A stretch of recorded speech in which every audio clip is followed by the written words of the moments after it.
YouTube channel. और air India का एक विमान टेक ऑफ करते ही पूरी तरह से अनबैलेंस हो गया। ये प्लेन कुछ इस तरह से नीचे गिरने लगा मानो इसे जानबूझकर नीचे गिराया जा रहा हो। महज कुछ ही सेकंड्स में ये प्लेन समुद्र के आगोश में समा गया और पीछे छोड़ गए कई सारे अनसुलझे सवाल। अब इन्वेस्टिगेशन की टीम को समुद्र के तल तक जाकर उस विशालकाय प्लेन को खोजकर बाहर निकालना था और सारे अनसुलझे सवालों से पर्दा उठाना था। 1 जनवरी 1978 सेंटा क्रूज एयरपोर्ट बॉम्बे। इस एयरपोर्ट को आज हम छत्रपति शिवाजी महाराज इंटरनेशनल एयरपोर्ट के नाम से जानते हैं। वहीं बॉम्बे को मुंबई के नाम से जाना जाता है। एयर इंडिया का एक विशालकाय विमान बोइंग 747 इसी एयरपोर्ट से उड़ान भरने वाला था। इस प्लेन में 190 पैसेंजर्स और 23 क्रू मेंबर सवार थे। प्लेन को 51 वर्षीय कैप्टन मदन लाल, 43 वर्षीय फर्स्ट ऑफिसर इंदू और 53 वर्षीय फ्लाइट इंजीनियर अल्फ्रेडो उड़ाने वाले थे। ये सारे के सारे काफी एक्सपीरियंस पायलट थे। धीरे धीरे ये प्लेन टैक्सिंग करते हुए रनवे 27 पर आ गया। रात के अंधेरे में एयरपोर्ट का रनवे भी जगमगा रहा था। एटीसी ने टेक ऑफ क्लियरेंस दे दिया।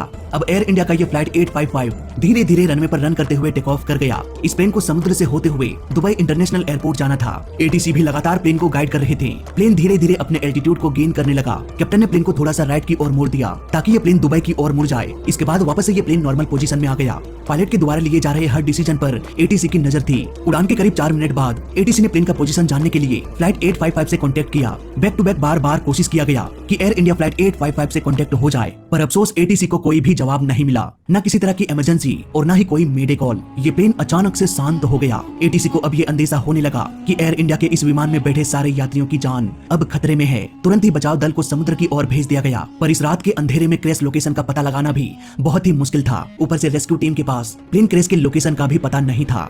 घटना की अगली सुबह क्रैश साइट को खोज निकाला गया। इस विशालकाय एयर इंडिया फ्लाइट 855 के टुकड़े टुकड़े हो चुके थे। किसी की भी बचने की कोई भी उम्मीद नजर नहीं आ रही थी। प्लेन में बैठे सभी 213 लोग समुद्र की गहराई में खामोश हो गए। जल्द ही इन्वेस्टिगेशन की टीम घटनास्थल पर पहुंच गई।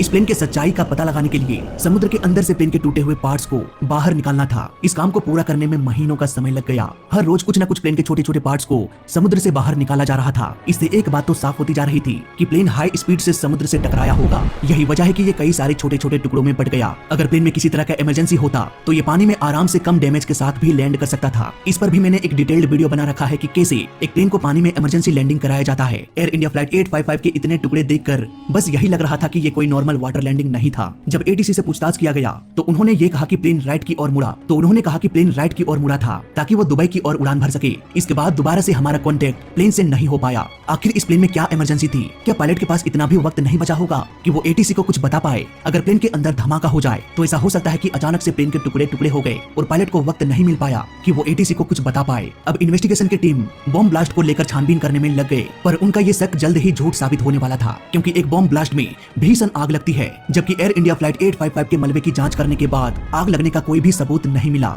इसलिए यहाँ पर यह बॉम्ब ब्लास्ट का थ्योरी भी फेल हो गया।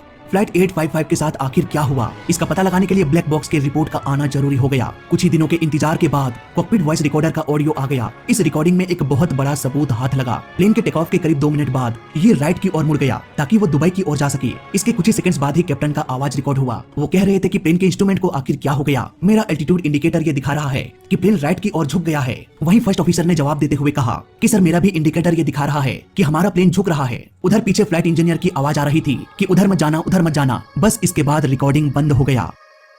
इस रिकॉर्डिंग को सुनने के बाद ये तो साबित हो गया कि प्लेन के एल्टीट्यूड इंडिकेटर में ही कुछ खराबी थी, इसलिए इस प्लेन के साथ हादसा हुआ। लेकिन इन्वेस्टिगेटर्स का दिमाग तब चकरा गया जब उन्होंने क्रैश साइट को एक बार फिर से परखा। एयर इंडिया कुछ इस तरह से समुद्र के ऊपर से उड़ रहा था। कॉकपिट वॉइस रिकॉर्डर के अनुसार पायलट प्लेन को राइट की ओर मोड़ रहे थे। इट मींस इस प्लेन को अपने रास्ते से राइट साइड की ओर ही कहीं क्रैश होना चाहिए था, लेकिन ऐसा हुआ नहीं। प्लेन लेफ्ट साइड नहीं बल्कि राइट साइड में क्रैश हुआ। इन्वेस्टिगेशन की टीम इस केस को सुलझाते सुलझाते और भी उलझते जा रहे थे। इस उलझन से अगर कोई बचा पाता तो वो था फ्लाइट डाटा रिकॉर्डर, यानी कि FDR। ये FDR प्लेन के हर एक मूवमेंट को रिकॉर्ड करता है। प्लेन कितना डिग्री मुड़ रहा है, प्लेन को मोड़ने के लिए कौन कौन से कंट्रोल्स का इस्तेमाल किया गया, सब कुछ फ्लाइट डाटा रिकॉर्डर रिकॉर्ड कर लेता है। और यही रिकॉर्डिंग इन्वेस्टिगेटर्स की उलझन को सुलझा सकता था। जब FDR का रिपोर्ट सामने आया तो पूरी की पूरी कहानी ही पलट गई। दरअसल इस प्लेन में प्रॉब्लम तब शुरू हुआ जब इस प्लेन को थोड़ा सा राइट की ओर मोड़ा गया ताकि इस प्लेन का डायरेक्शन दुबई की ओर हो जाए। इसके बाद मजे से ये प्लेन दुबई की ओर उड़ान भरने लगा, लेकिन कैप्टन के साइड का एल्टीट्यूड इंडिकेटर गलत रीडिंग बताने लगा। ये प्लेन नॉर्मली ही उड़ रहा था, लेकिन कैप्टन के के साइड का एल्टीट्यूड इंडिकेटर